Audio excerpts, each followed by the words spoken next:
বন্ধুরা, আজ আমি 29/1/84 খ্রিস্টাব্দে আমার লেখা গল্প বরুণ মামার দ্বিতীয় পর্ব পাঠ করে শোনাচ্ছি। বরুণ মামা হোমিওপ্যাথি পড়তেন। আমাকে মাঝে মাঝে জিজ্ঞাসা করতেন, বুঝলে বাপি, এটা হচ্ছে একটা গ্রেট সায়েন্স, অ্যালোপ্যাথি সব ফালতু ব্যাপার, তবে সার্জারিকে আমি রেসপেক্ট করি। পোটেন্সি নিয়ে বরুণ মামা খুব মাথা ঘামাতো। আমি জিজ্ঞাসা করতাম, আচ্ছা পোটেন্সি ব্যাপারটা কি? বরুণ মামা মাথা ঝাঁকে উত্তর দিতেন, ধরো 1 গ্লাস শুধু জল নিলাম, আর এক জলটা দুবার ঝাঁকিয়ে নিলাম, দুটো কি একই হলো? ব্যাপার স্যাপার আমার মাথায় কিছুই ঢোকেনি, প্রশ্নও তুলিনি, কারণ আমি জানি বরুণ মামার মাথায় এখন ঝাঁকানো জল চেপে বসেছে।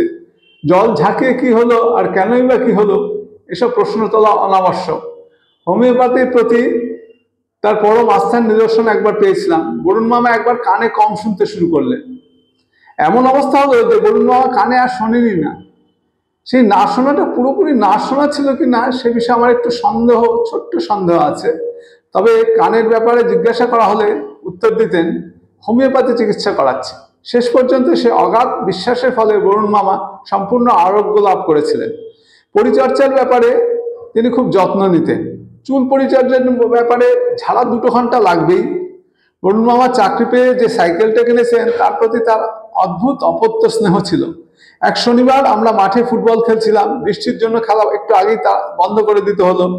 আমরা মণ্ডপ ঘরের বারান্দায় দাঁড়িয়ে আকাশের অবস্থা পর্যবেক্ষণ করছিলাম। হঠাৎ দেখি বরুণ মামা তার স্নেহের অপত্যটিকে কাঁধে করে বাড়ি ফিরে আসছেন।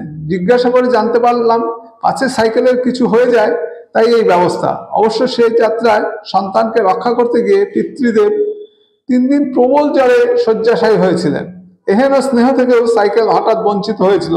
কেন যে সেটা হয়েছিল সেই ইতিহাস এখনো অস্পষ্ট। আমার মনে হয় সাইকেলের বয়োবৃদ্ধির জন্য পিতৃমাতৃ স্নেহ থেকে সে বঞ্চিত হয়েছিল।